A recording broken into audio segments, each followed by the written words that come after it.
Hello, welcome to Asium TV. My name is Osawaro.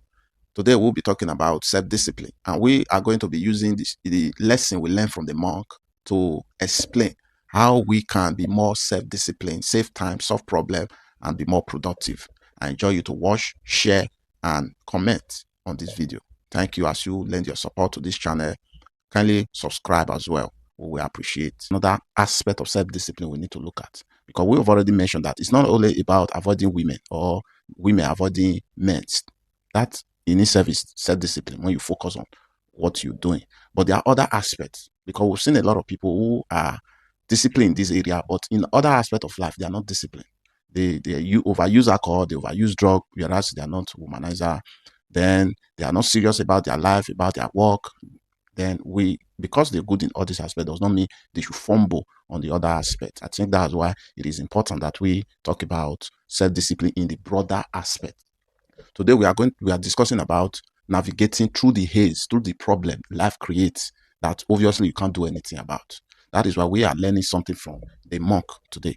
The monk, as we have known, or if you have not read about them in books, obviously you may have watched them in movies like the Jet Li films or the Jackie Chan, whereby they have injustice done to them, and they are finding how can they provide a solution. Can they revenge? Mostly, we are not going to call it revenge at this time.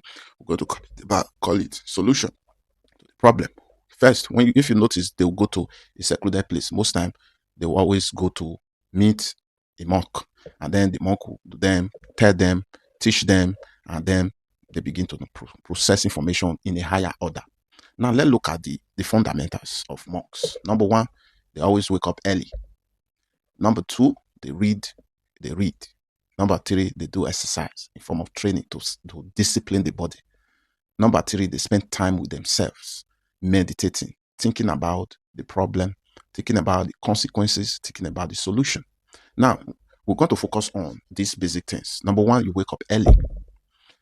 Waking up early means you will sleep early as well. I'm not saying sleep at 5, but sleep at a time in which you can get at least 7 hours of sleep, at least 6 hours of sleep in the night.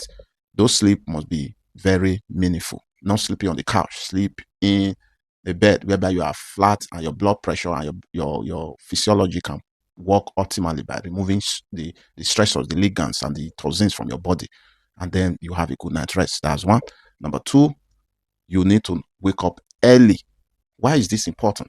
Waking up early buy you more time, because obviously there's no enough time in the day, especially if you are really busy.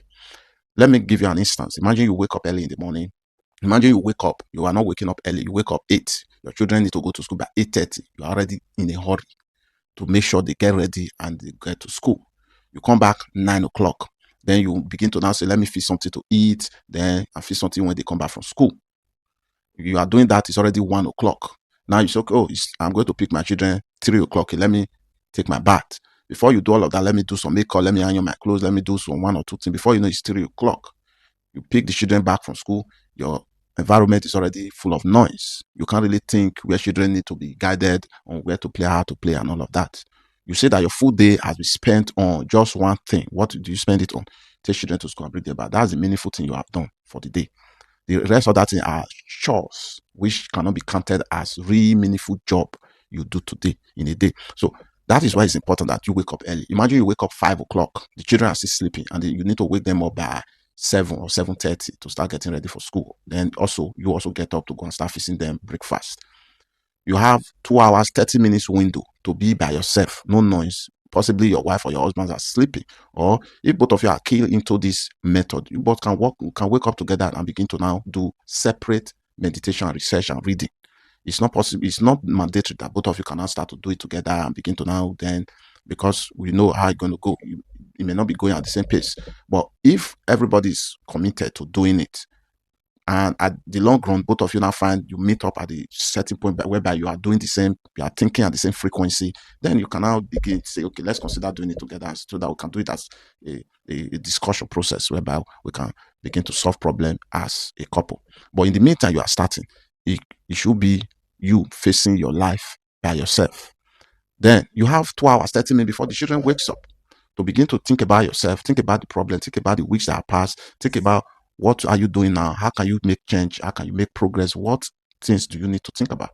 You now see that you have a productive early hour of the day whereby everybody is sleeping, everywhere is quiet. You can actually be in quietness.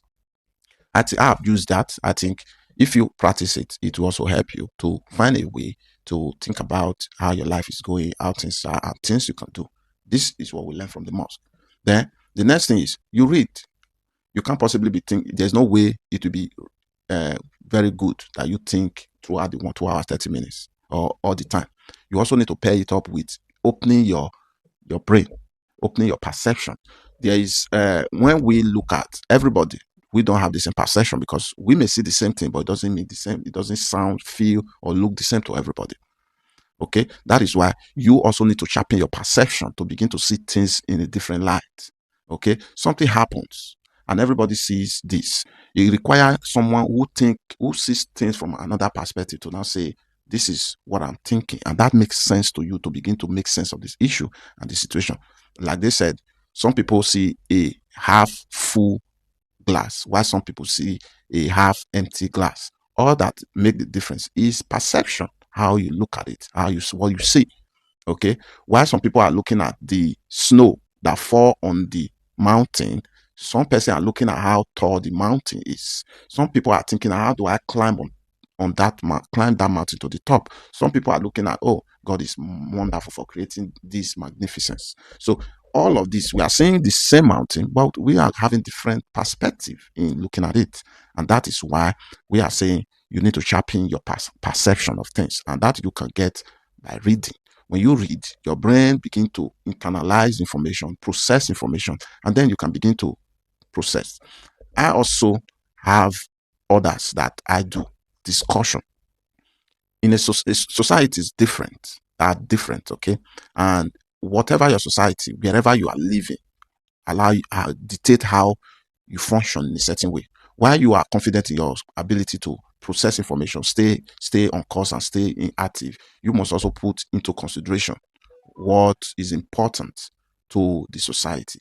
Like when we are still taking an example from the monk, you see that the monk talk less and they're full of action. That is very important that you back up actions. You are full of action, but less work. But we also get to another society, like in the UK, whereby you walk, you talk. Is both need to be balanced. What do you do in that situation? Like I have done, because I came newly from Nigeria, whereby we believe that action is the true test of competence. What are you able to do? How are you able to perform? And all of us in Nigeria understand these circles of professionalism, that action is all we are looking for, the getting the job done. But when you come to another community whereby, yes, they want you to get the job done, but they still want you to be able to be communicative, to communicate about it. So you also need to balance this, though, while you are also trying to learn how you can position your life. What I have done also is the reason why I'm doing this video is to help me sharpen my cognition and my perception towards ability to speak, to be intelligent, to process information, to verbalize, and also to stay on the line of discussion. You will realize that when people are too engrossed into getting the job done, talking less, they become more proficient in doing the job and talking less. When they come to a society whereby you need to talk and get the job done, we tend to have a lot of problem, and which of course I too also have when I came to the UK.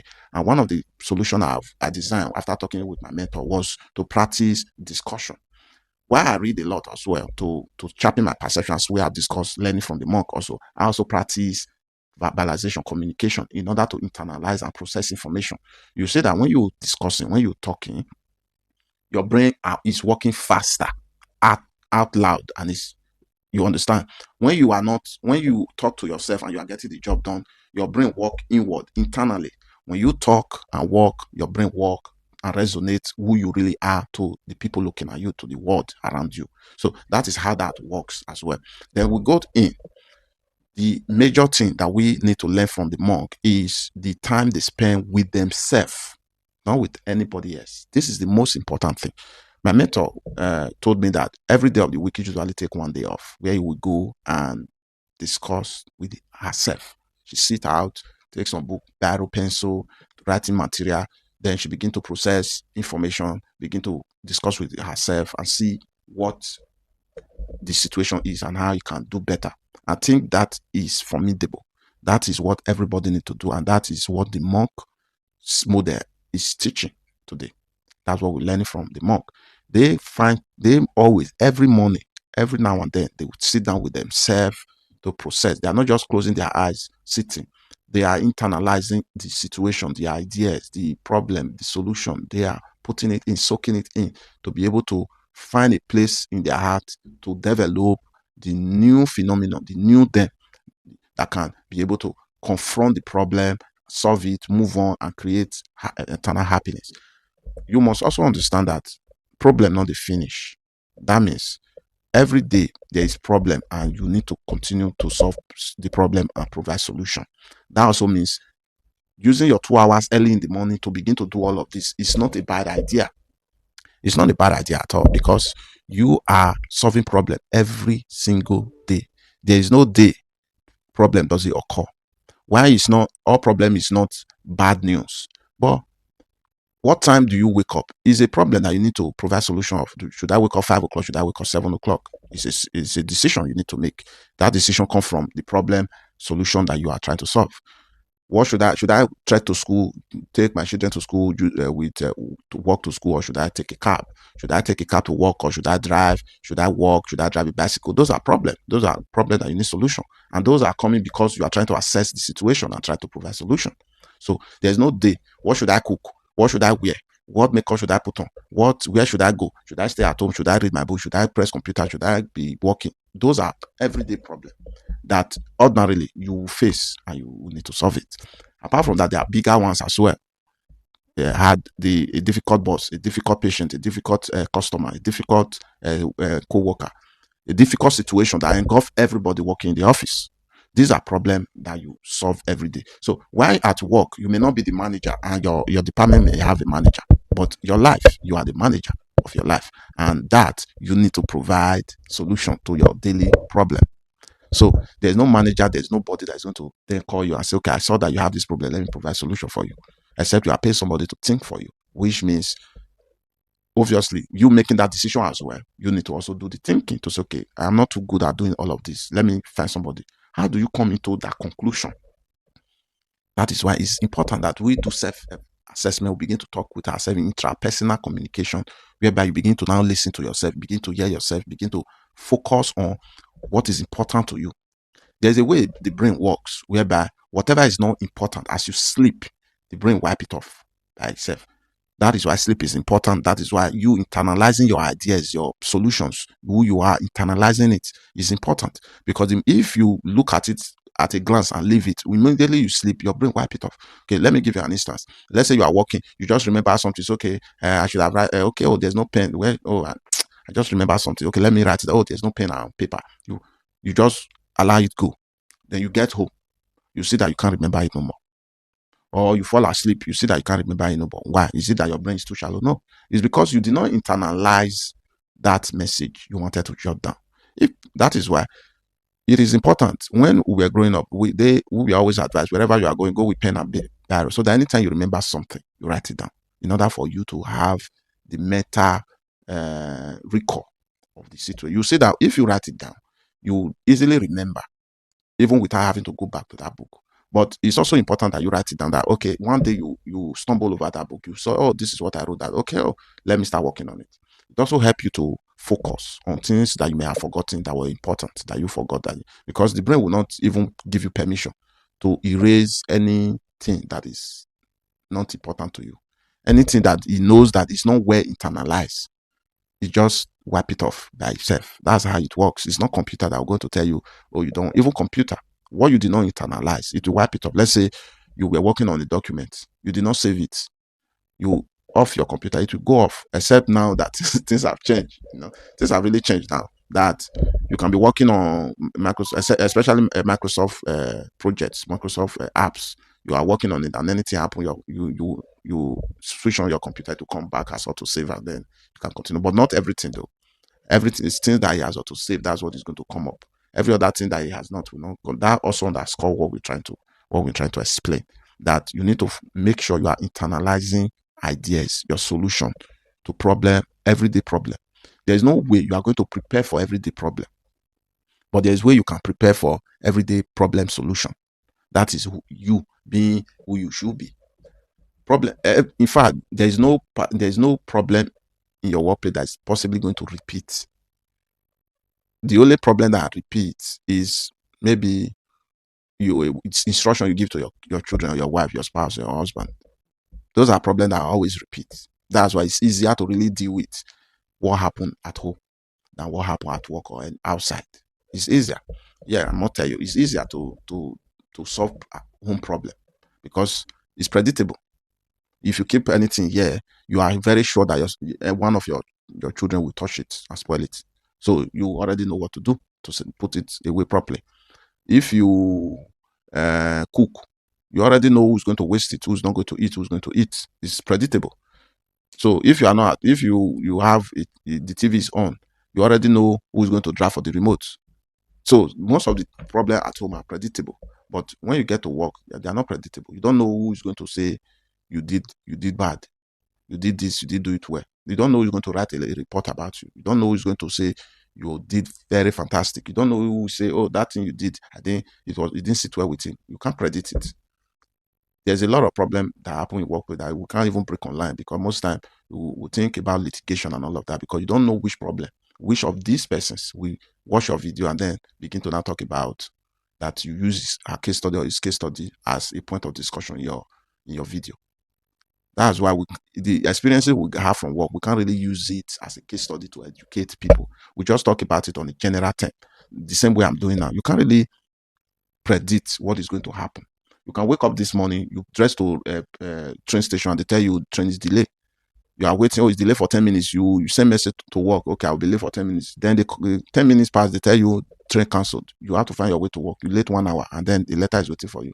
Why are you coming late to work? Why can't you make concrete arrangement? Why can't you, with the money you are getting, why can't you buy a car? Why can't you try to be getting to work on time? If this kind of thing repeat again, you will be put on development pathway. You see, these are not things you can control. But then, as everyday life problem is constant, the question you will now ask is, how do we prepare for everyday problem solving? And that is why we are learning about the monk lifestyle. So, what we have learned from monk so far is clearly simple. Try and wake up on time so that you buy 2 hours more for yourself. I have a colleague who always go to work 1 hour before resumption time. I think that's something that I also want to learn. How do I get to work at least some hours before time? I used to do it before kids came in, before when I was living very close to the hospital. It used to be a good time. I think I had to start it whereby if I come early to work 1 hour, 30 minutes before resumption time, I can have time to record my video at work and post it because sometimes if everybody's at home, I can't have time to do video. You can see everybody's calm now because the other ones have gone to school. My wife have gone out. If my wife is around, my wife has been around since morning. I couldn't even stand up to make video. So these are all factors. I will make a video about relationship and how things can be at home that not really helping to grow the way you want it. That one is a bigger topic that we'll discuss as we are talking about self-discipline as we move on. But let's focus on what we are learning from the monk today. Okay. Another thing I want us to talk about is the cold plunge. The monk always do a cold plunge. A cold plunge. They always dip themselves inside cold water.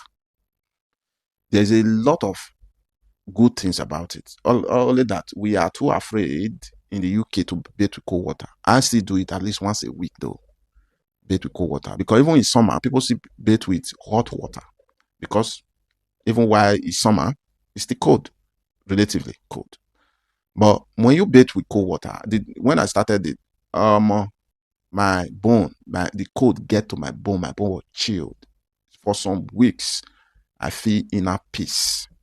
I think that's why it is important that you try to walk to also maybe do cold bath. You have inner peace. Your body internally will just be chill. Problem is running left, right, and center. You are chill. That is why that is important. Another thing we also learn about it is journaling. They document, they jot, they put on notes for easily remembrance, so that It's important as well.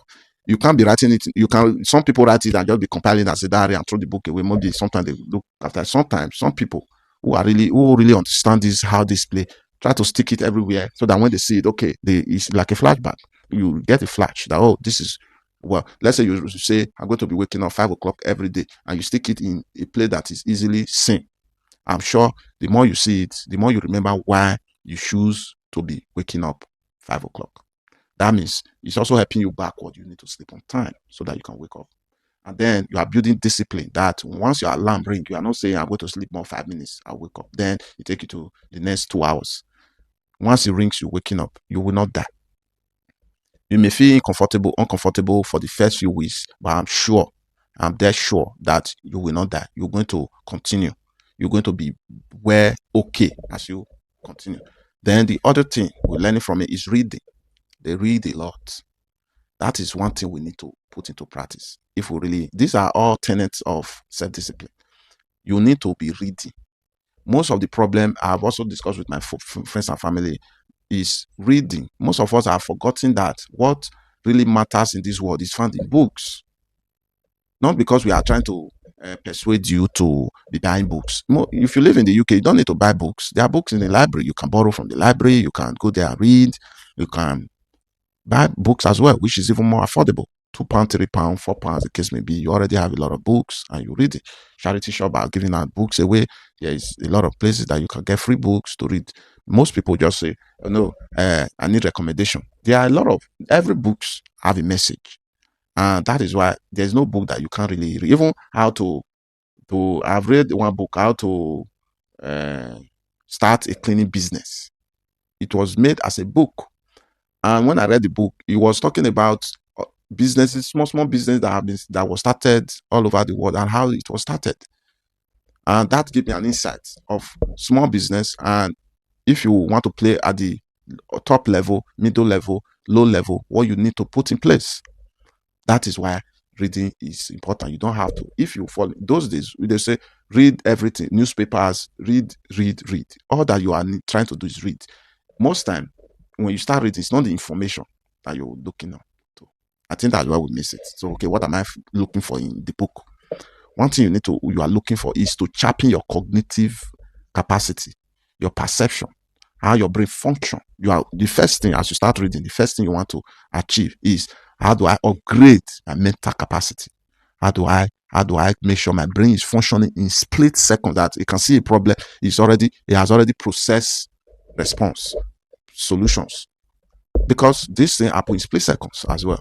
Somebody is saying something now, will you want to go back and come again before you now say, okay, what do you say again? And at the moment he's saying it, you have the answers. How do you present it? You don't have the answers. What do you say? This is as a result of brain functioning. Imagine you are giving a report. Somebody is pointing out something you miss. How do you respond in a way that it shows that you are on top of the game? These are things we need to think about for the purpose of why we are reading, because your brain needs to function in a way whereby it's easier for you to pick up immediately, have what to say it at the right time, say it appropriately, respectfully, and then you are still on top of your game. That is why all of these are all crucial to us to read if we really want to master the self-discipline process. The next thing we need to read is workout. Most of us don't do workout. I do workout. I have dumbbells. I do press up. I do running. I do all of that to keep the body and mind sharp. Your mind will not be sharp if you're sick. Obviously, your mind will not be sharp if you're sick, if you have pain somewhere, if your muscles are weak, if your heart can't pump enough blood. How do you talk for a long time? If your lungs can't bring enough air for you to have enough oxygen to your brain, how do you talk for an hour, 2 hours? I appear in a podcast, 91 podcast, where I had to talk for 2 hours plus without having a break. How do you do that if you don't have enough oxygen being supplied? Your diaphragm, your intercostal muscles are not functioning adequately to supply you enough air. I have been talking now. If you watch my video, I don't really do enough editing. I just talk all through and then post it. I know editing has a lot to do with the way the algorithm pushes it, but however, I don't have time to be doing editing. But the message I'm preaching, I'm saying, I'm dictionary, I think it will help a lot of us to understand the nitty gritty, the basics of what we need to achieve for 2026. Okay, and that is why I'm pushing it out. And I'm also using this medium to also develop myself in terms of communication, in terms of brain function, brain speed, and all of that. So it's not really about pushing the algorithm, but it's also pushing the algorithms as well. That's why I'm using this video to tell the algorithm to say, push this video, let people watch it so that it will be beneficial. I believe it will upbuild a lot of people if they watch the video. So try on, please. You need to work out. Don't miss it. You trek it to work for 10 minutes. Why not jog? Jog it out. If you live close to your work, it's 15 minutes walk. Why not jog it? Jog in and jog out. You have done 10 minutes of jogging, 20 minutes times two. When you are going, when you are coming back times two, you have done 20 minutes. You do 20 minutes every day, it compounds to building your stamina, your stability, your heart function, your lung function, and you living healthy. You don't have to. Most people get gym membership and only attend once a month, and all of that is not helping. Where is the discipline? Discipline also, you need discipline to attend gym if you say 3 times a week. Because if you work 4 or 5 times a week, it means you need to close from work sometime to go to the gym, or sometimes you need to go early and from there you go to work. So in all of that, discipline is needed. Another thing we need to learn, which is the most important, is studying. Reading is not studying. Studying is studying. It means you are picking interest on something and you are learning deep about it. I watched a video about from Additional that when he said a lot of people don't do self study. They just run with whatever people say. It is out of discipline, self discipline, that you can pick interest in finance, investment, nursing, medicine, not the one you study in school. I mean, you are studying it. Those may be a broader topic, but you can pick a niche, pick from it. It's okay. I'm going to be studying about service development, which I am doing. Service improvement. How is hospital operating? How are they operating optimally? What can be done in areas where they are not operating optimally? In fact, how do you know this is not optimal? This is as a result of what you can study about, what come from studying and what you can study about. Now you can think about in investment and finance. Okay, I want to know about credit. How does it function? I want to know about contracts. How does contract really works? I want to know about investment. Okay, investment may be a broader topic. You can talk about, okay, I want to talk about ETF. I want to learn about ETF. I want to learn about stock. I want to learn about fixed deposit. For me, I don't know any of that. The only one I know is fixed deposit. And if anybody asks me about finance, what I'm going to say is go into fixed deposit. That is what I learn about finance. That's all I know about finance. And that is what I do. If anybody is going to ask again, I say, okay, if you have free money that you are not in a rush, invest in building. They call it real estate. So I will not tell you first, oh, you want to go into investment. No, go and buy land, go and be building houses. That is not you. I know a lot of people who have lands but don't have money. They are selling the land in order to have money to pursue their dream. But is that may be their own form of investment, but that's not really how it works. First thing first is you need to focus on cash flow. What am I going to be doing as I leave the land or as I leave the real estate to appreciate? How do I feed? How do I pay school fees? How do I take care of kids? How do I plan for my future? How do I live life? Okay, you want to travel to Abuja today. You need flight money. Where is it coming from? You want to pay children's school fees. Where do you get it from? That's why it's important first that you focus on cash flow. Put some money out for cash flow. If you do a fixed deposit of about 30 million, I'm sure you'll be getting like maybe 500 plus every month. And then you can now begin to use that. Imagine as a Nigerian, you have an investment that gives you 500,000 every month without you having to work. You are already settled for life. That any problem that you see around you will not be your concern.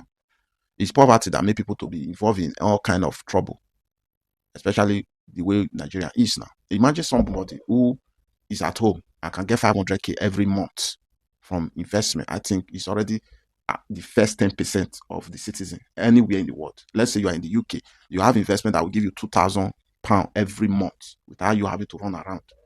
You do your 3 days work, your remaining 4 days you stay at home to be doing things that are important to you, like doing podcasts, doing content, creating courses, going around to find some people to teach about what you have learned. And then you can now invest the remaining 4 days into your passion. Is it fashion? Is it photography?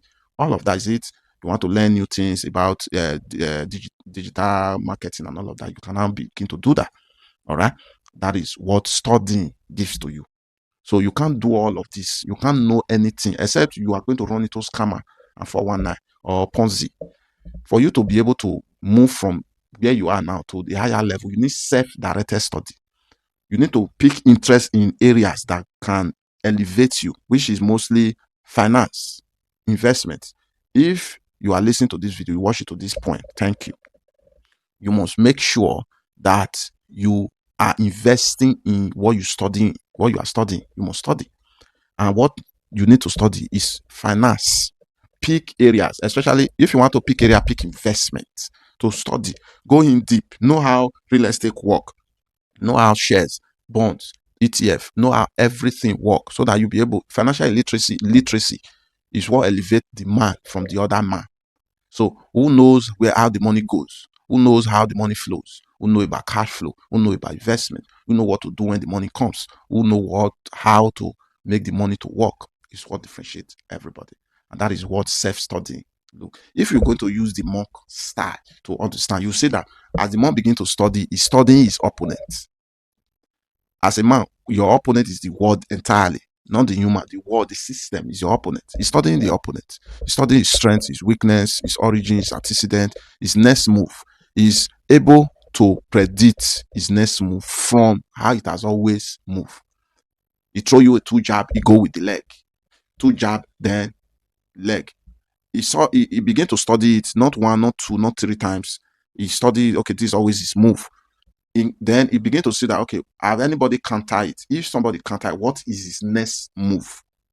He's put all these things into, nobody is going to do all this study. He's not going to go to the fight and then know how this is done. He's going to first of all do his own personal study about his opponent and know how he moves. That is why it's important as well that we learn about the world. We live in the system, the government, how they are moving, how the dollar, the pounds, the market is moving. Why is the currency going up? Why is some going down? Why your currency that was down suddenly begin to gain? What are all the indices that is involved? And then you begin to know how you're going to position yourself for opportunity. These are what you get from studying. As you begin to do this, you see that your toxic behavior, toxic habit begin to shed off automatically, because you don't have time for flimsy, for necessity, for things that doesn't add up.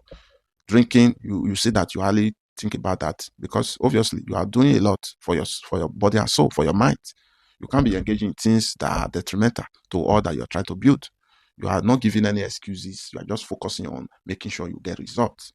Result may not be what people are saying, but you know what you're doing. That's why you can see some people who build $1 billion company. They don't wear blazers, but it's not that they don't have it. I recommend that you have nice clothes. It's important that every stage of your life you change your clothing that you wear to as the level climbs. You can say I'm wearing a nice suit. It's not because it's affordable, but because I've also achieved a certain level whereby anywhere I go, I should be able to come up with a nice suit. Mark Zuckerberg does not wear suit every day, but when he was called to parliament to testify, he wear the most expensive suit of his life. He wear t-shirt every day and jeans and sneakers. Even while he was in Nigeria, he wear shorts, t-shirt and sneakers to go about. But when parliament summons him, he came up with a blazers, a nice suit, a nice shoe, and all looking professional and official. If dressing nice is all that is not needed, why are the billionaires having time to wear it? Time is important, of course. Where? Who? That's why you must also understand where you want to go to and how you should dress. It's very important so that people don't take you for stupidity or for a fool. You can't be going to meet executives. You are dressing as if you are going to marriage or to burial, or you are dressing to as if you want to go and meet your friend or to a casual outing. Nothing is like overdressed. There's nothing in the world that is called overdressed. But there's something they call shabby dressing, underdressing to an event. You can't go to anywhere and they said, oh, you are overdressed for this wedding, for this occasion, for this event. You cannot be overdressed. That's why you must also invest in yourself on the outward. I'm not saying brag, but you must understand the importance of looking as you want it to be. Okay, this is not fake it till you make it type of encouragement, but it's important as well that you dress to match the occasion. That's why I say there's nothing like overdress, but there's something that can say, why is he dressing like a Popeye? Does it dress as what he's saying? So you can't be going to an event where you are going to talk about investment and then you are dressing like somebody who has not eaten. So I've seen it happen. I've always been questioning myself, why is it always like this? And then I realized